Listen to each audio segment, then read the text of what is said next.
자, 설득을 목적으로 하는 프레젠테이션의 대부분은요, 주장으로 이루어져 있어야 해요. 근데 재밌는 사실은 우리가 하는 수많은 프레젠테이션은, 그리고 주위에서 보는 수많은 프레젠테이션은 주장이 없어요. 대부분 다양한 사실을 나열해내는 것이 대부분입니다.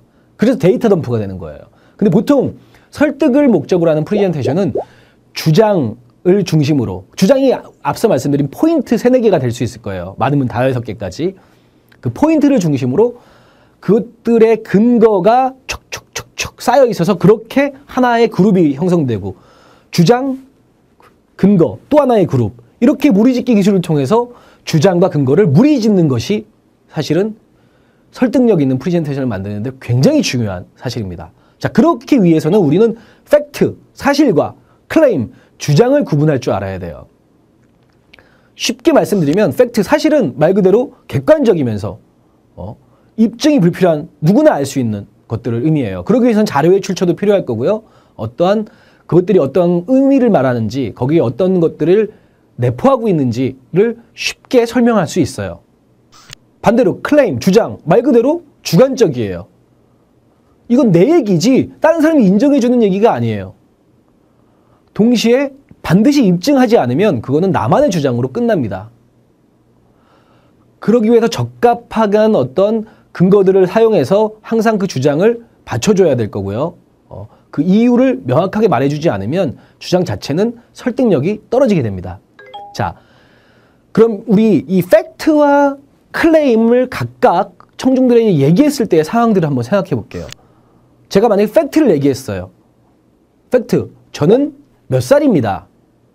그러면 청중들은 어떤 생각을 하면 So what? 그래서 뭐 어쩌라고, 네가 몇 살인데 남한테 뭐 어쩌라고 라는 생각들을 하게 되고요. 반대로 클레임은 저는 굉장히 현명해요. 그러면 청중들은 어떤 생각을 하냐면 제 주장이에요. 제 주관이고, 왜 그런데? 왜 네가 현명한데? Why so? 라는 생각들을 하게 됩니다. 이 두 가지가 서로 이렇게 대치되는 것이 아니라 주장을 중심으로 근거가 밑으로 묶여야 되는 거겠죠. 근데 그게 생각보다 안 돼요. 자, 그럼 팩트와 클레임에 대한 주요한 예시를 좀 설명드릴게요. 앞서 말씀드린 걸로는 이해가 충분치 않으실 거예요. 그래서 이 구체적인 예를 보면 아, 팩트는 이거고 클레임은 이거구나 라는 생각들을 하실 수 있게 될 겁니다. 자, 두 가지의 문장을 한번 봐주세요. 첫 번째, 팩트입니다. 우리 회사는 100년의 역사를 자랑합니다. 이거는 객관적인 사실이죠. 그리고 밑에 연역이 따라오면 출처도 분명하게 됩니다. 자, 그리고 우측에 있는 것, 우리 회사는 업계에서 가장 안정적인 회사입니다. 이것은 주장이에요. 우리가 주관적으로 생각하고 이야기하는 클레임, 주장입니다. 이 두 가지가 언뜻 보면 여러분들한테 비슷하게 느껴질 거예요. 여러분의 지금 회사 속에서 여러분들의 제안서에 우리 회사를 얘기하는데 이런 것들이 특별한 구분 없이 섞여 있을 거예요. 근데 앞으로는 그러시면 안 돼요. 이 두 가지를 절묘하게 같이 조화롭게 사용해 주셔야 돼요. 왜 그러냐 하면요. 팩트, 우리 회사는 100년 역사를 자랑합니다. 고객이 이런 생각할 수 있어요. 그래서 뭐 어쩌라고? 니네가 100년 된 거랑 우리 프로젝트 하는 거랑 무슨 상관이야? 이런 생각을 할 수 있게 만든다는 얘기죠. 반대로 두 번째, 우리 회사는 업계에서 가장 안정적인 회사입니다. 왜 그런데? 니네가 왜 안정적이야? 뭘 근거로 얘기하는 거야? 이렇게 고객들은 생각할 수 있는 거예요. 그 와이소예요.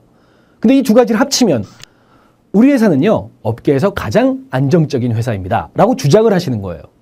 그 이유는요, 저희 회사는 업계에서 유일하게 100년의 역사를, 창업 100년의 역사를 자랑합니다. 그리고 저희 회사는요, 트리플 B의 신용 상태로 안정적인 재무 상태 또한 자랑합니다. 이렇게 되면 클레임과 팩트가 서로 연결되어서 하나의 설득력 있는 메시지가 탄생하게 되는 거예요. 앞으로 여러분들은 설득력 있는 프레젠테이션을 준비하실 때 팩트와 클레임을 조화롭게 쓰시는 것들을 항상 생각해야 돼요. 슬라이드를 만들다 보면 이런 걸 놓치실 때가 많아요. 그래서 프레젠테이션을 기획하실 때 클레임을 중심으로 설득을 목적으로 한다면 어떤 팩트들을 넣을 건지를 쫙 연결해 놓으시면 지금 말씀드린 것처럼 설득력 있는 프레젠테이션을 하실 수 있게 됩니다.